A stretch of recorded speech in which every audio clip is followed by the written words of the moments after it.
The X Interview, hosted by Global X from the SCOL World Forum.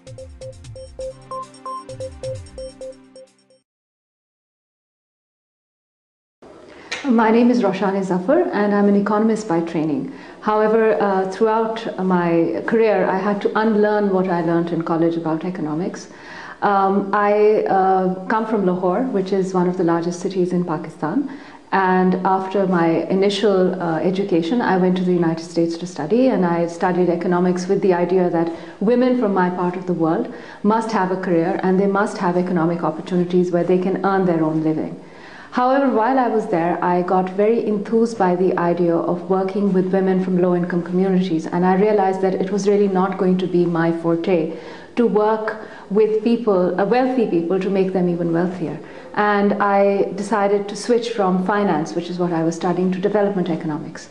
And while I was studying development economics, I came across a professor of mine who had worked in Bangladesh, and he mentioned to me, by the by, about this project or program called Grameen Bank in Bangladesh. And at that time I had a little seedling that was sort of imposed in my mind, that there was this microfinance strategy, but I really didn't know much about it. I subsequently went and started working for the World Bank in Pakistan, and my work made me traverse across thousands of communities, rural communities and remote communities in Pakistan and India, where I talked to women to help them improve their hygiene practices.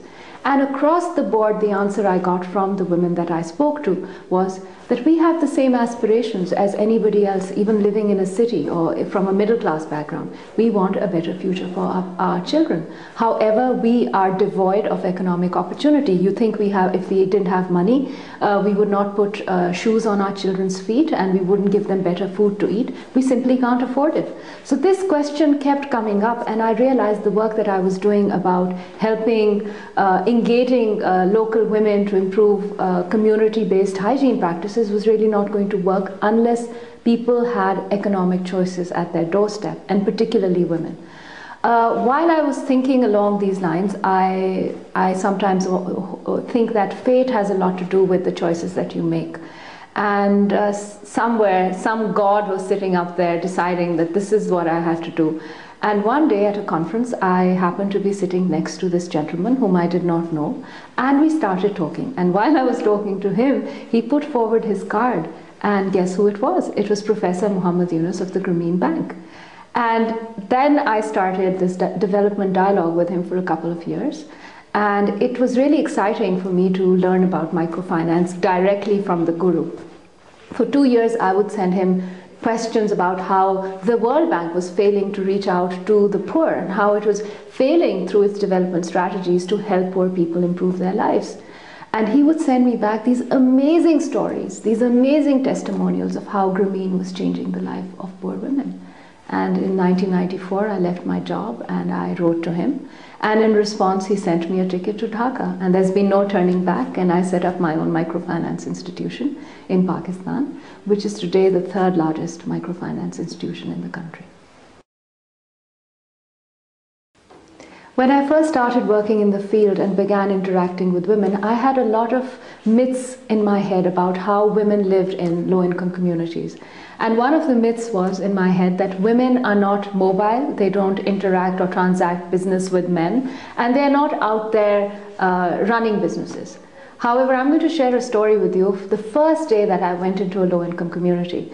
The way I had been brought up and the kind of understanding that I had is that the communities are divided into a women's space and a men's space, the men's space being the marketplace. So I walked into the marketplace the first time, which was a small little street full of small tiny shops, some selling cigarettes, some selling groceries, some selling vegetables, very small little shops that people were running. And the third shop that I came across was being run by a woman. And I was really shocked because I had assumed that women do not transact business, and they are, in my country, they are so subdued and so oppressed that they would not be out there. So I walked up to this woman and I said to her, Baji, which means sister, aren't you, why are you here? That's exactly the question I asked her. And she turned to me and she smiled and she said, are you from the city? And I said, yes, I am. And she said, well, I'm going to teach you today about how we live. And I'm going to tell you that there are thousands of women like me who are out there struggling, eking out an income and subsisting and fighting all social norms. And it is wrong for people to assume that women are not out there. And she began to count 12 other women like her who were actually trading and running businesses on their own. So one of the things I realized at that time was that microfinance can really help these women who are, despite all the odds, still running businesses. And that really transformed my understanding, and it enhanced my belief in the potential of women and how they can become economic agents in society. You know, when I started working, I had a belief that women in my society need to be recognized. In fact, when I began to look across the world, I realized that women are really not in positions of power. They're not in position of being recognized for the work they do.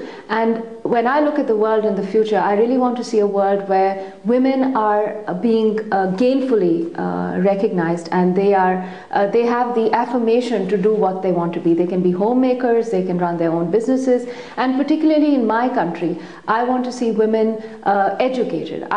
In 2017, I really want to see a world where there is equal access, where there is social justice, where there is economic justice.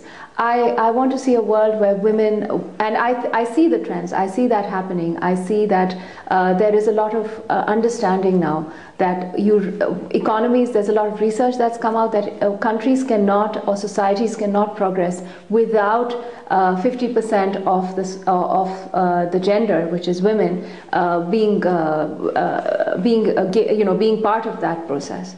So I think I do see positive change. I see political participation of women in the future. I see higher education for women, and I really want to see a world where there's social justice. Global X is also on Social Edge at socialedge.org.